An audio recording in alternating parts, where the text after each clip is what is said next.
Muito bem, você acompanha imagens ao vivo, direto de Brasília. O presidente Lula está recebendo atletas olímpicos, eles que vão representar o nosso país lá em Paris. Acompanha comigo, direto de Brasília. Necessária, que ele possa fazer a academia que ele precisa fazer, que ele possa nadar, que ele possa correr, que ele possa lutar. Se você não garantir essa oportunidade para as pessoas, esse país sempre vai ficar fora das disputas principais. O Brasil em tudo que você olhar no mundo, o Brasil está entre os 10 mais importantes países do mundo. Então não tem sentido que nas Olimpíadas e na Paralimpíadas a gente não esteja disputando entre os mais importantes. E eu sei o que significou para o Brasil o Bolsa Atleta. Eu sei o que significou.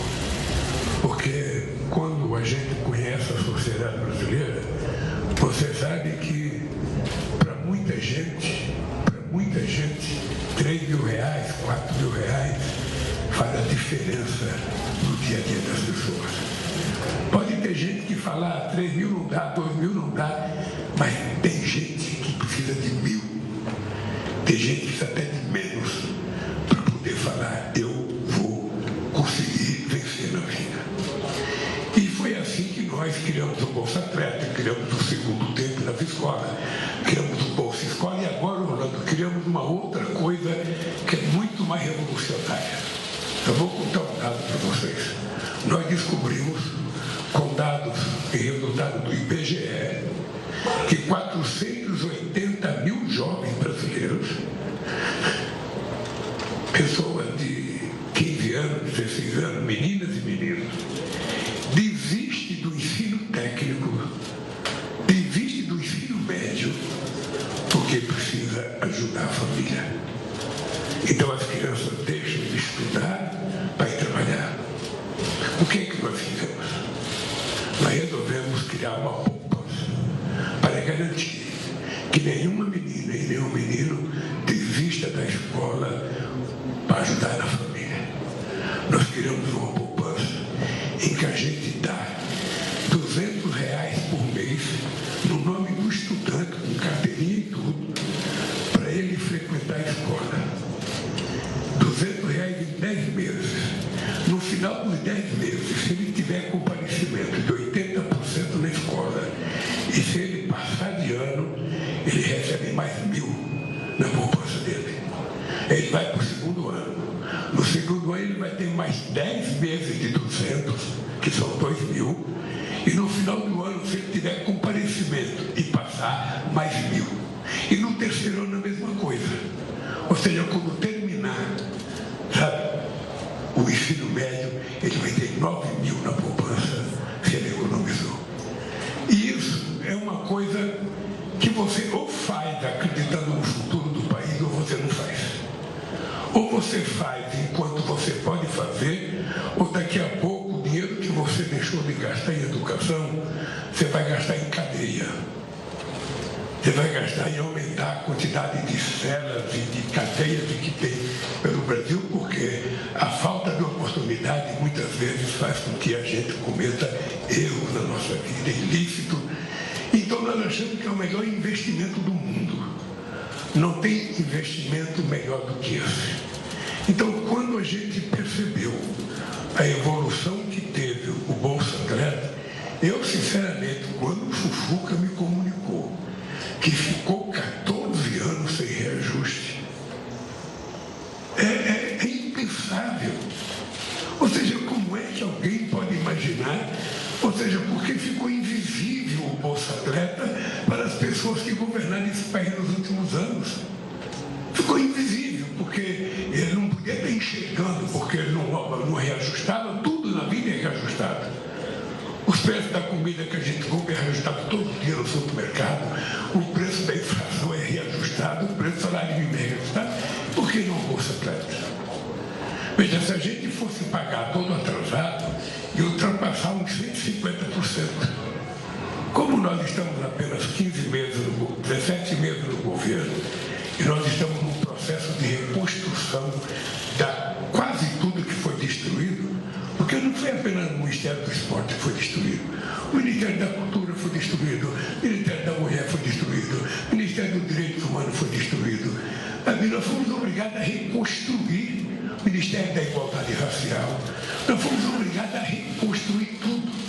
Então, nós somos quase 17 meses reconstruindo, e eu posso dizer para vocês hoje, antes de vocês embarcar para Paris, está reconstruído e o Brasil está preparado para respeitar os nossos atletas, preparado para reajustar o Bolsa Atleta e preparado para contribuir com que o Brasil seja um país que tenha nas disputas a maior quantidade de medalha que for possível ganhar. Mas também, se não ganhar uma medalha, ninguém fica diminuído porque não ganhou uma medalha. O castigo de quem não ganha medalha é o sofrimento interior, é a mágoa, é a frustração.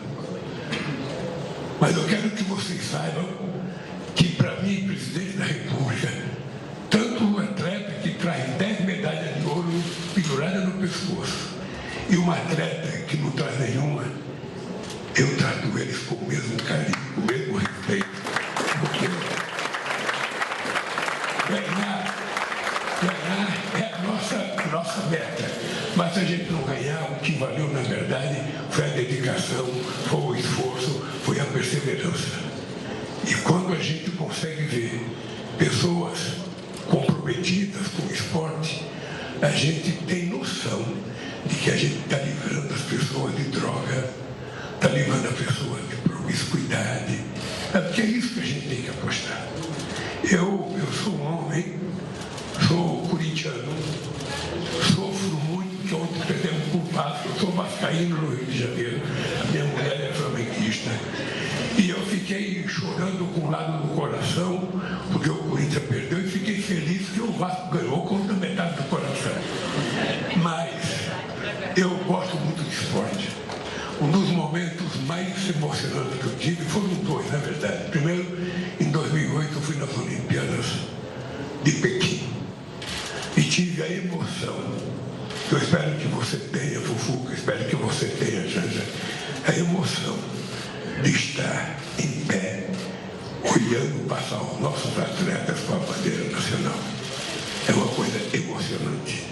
Eu pensei que eu já tinha vivido todas as emoções do mundo, mas eu fiquei emocionado, junto do presidente Bush, junto do presidente Sarkozy, junto do presidente Hu Jintao da China, quando entra o pessoal do Brasil com a nossa bandeira verde e amarela.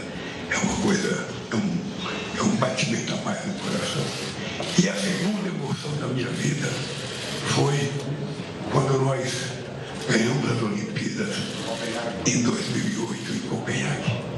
O Brasil estava disputando as Olimpíadas com Tóquio, estava disputando as eleições com Madrid e estava disputando as eleições com Chicago. Havia quem dissesse que a gente não tinha a menor chance. Primeiro porque a Espanha tinha o cidadão mais importante do Comitê Olímpico, que era o mais velho deles, que era espanhol, e estava defendendo a Espanha.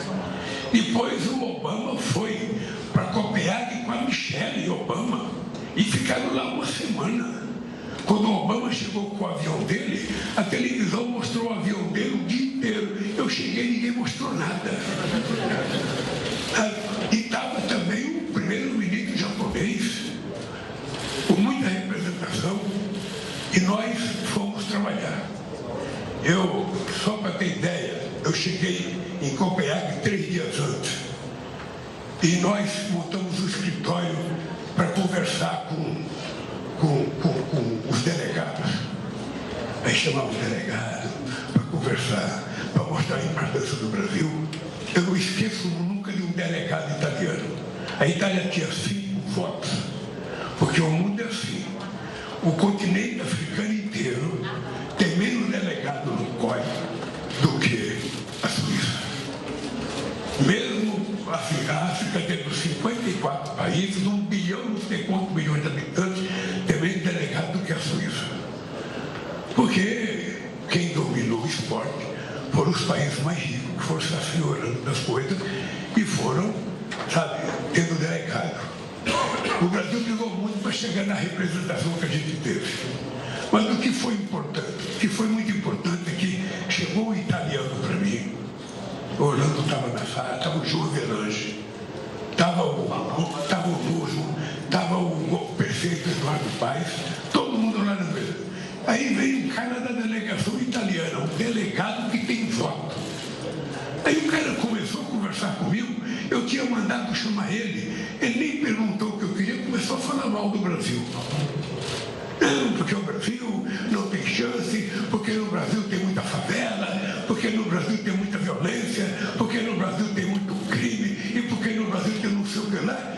E o cara foi falando e falando, e falou, cara, respeito. Eu te chamei aqui para conversar com você, nem para você conversar comigo. E vou dizer uma coisa para você. Vou dizer uma coisa muito sincera para você. Você é italiano. Você é o único delegado que tem a obrigação moral e política de votar no Brasil. Porque Roma não está disputando as Olimpíadas. E no Brasil tem 30 milhões de italianos e descendentes de italiano.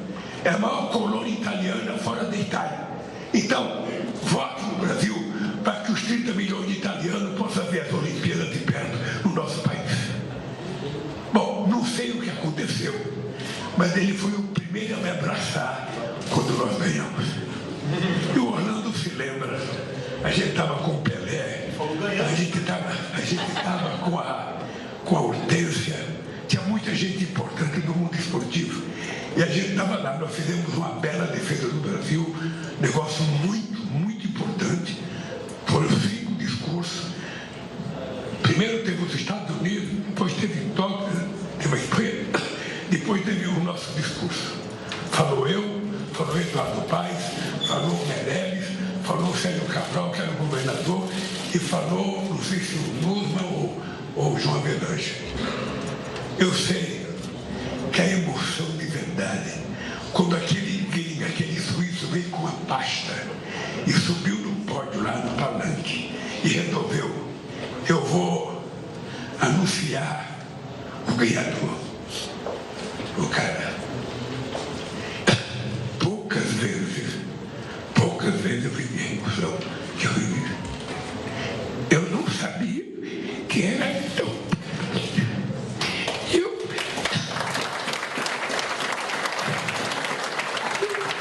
Eu comecei a chorar, e chorava o Pelé, e chorava o governador, e chorava o prefeito, e chorava o Orlando, porque foi uma emoção, sabe, que eu não imaginava. E depois a gente ligava a televisão e via a comemoração em Copacabana, aquela festa imensa da multidão em Copacabana, alegre, porque a gente ia com coisa da Olimpíada. Eu acho que foi o momento mais consagrado para mim ter trazido as Olimpíadas, porque nós trouxemos no mesmo ano as Olimpíadas e trouxemos a Copa do Mundo. E os dois aconteceram num momento não muito bom da política brasileira. Os dois acontecimentos aconteceram em momentos muito ruins da política brasileira. O ódio estava tomando conta da sociedade brasileira. Aquela raiva, aquela coisa. Eu lembro da quantidade de denúncias de corrupção na Copa do Mundo. Eu lembro da quantidade de denúncias de corrupção sem ninguém nunca provar. Nunca se provou que houve corrupção nos estádios brasileiros. Nunca se provou que houve corrupção em qualquer esporte olímpico no Brasil. Nunca. Mas era o que a gente ouvia todo santo dia. Só para você ter ideia, como eu sou azarado. Eu fui o cara que trouxe a Copa do Mundo para cá e não pude assistir a Copa do Mundo. E fui o companheiro que trouxe as Olimpíadas para cá e também não fui convidado para ir na abertura da Olimpíada.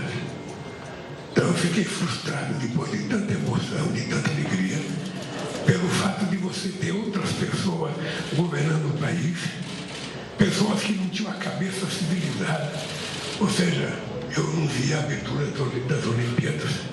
De qualquer forma, eu vou me compensar mandando a Janja, eu vou ver as Olimpíadas pelos olhos dela lá em Paris e, se tudo der certo, vendo televisão aqui para para ver vocês praticarem aquilo que vocês mais querem fazer, que é praticar o esporte que vocês se prepararam. Então, levem no Brasil a lembrança de que esse país voltou à civilidade. Esse país voltou a tratar as pessoas como seres humanos, como gente, sem preconceito, sem olhar para a cor da pessoa, sem olhar para o gênero da pessoa. O que nós queremos é cuidar de gente. Não importa o tamanho, não importa a cor, não importa o sexo, o que importa é cuidar de gente. Por isso vocês podem ter certeza. Viajem com a cabeça tranquila, que aqui no Brasil nós estaremos rezando por vocês, torcendo para vocês. O Fufuca estará lá como ministro do esporte acompanhando, para não deixar nenhum de vocês sofrer nenhum problema lá. Ele é bom de briga, não é judoca como eu, mas ele é bom de briga. E a Janja vai estar lá, sabe? Qualquer coisa que acontecer, ela tem que me ligar para me reclamar com o Macron. Não deixa acontecer nada com os meninos e as meninas do Brasil nessas Olimpíadas. Por isso, que Deus abençoe vocês. Boa sorte e que vocês voltem mais vitoriosos do que vocês acham. Um beijo no coração.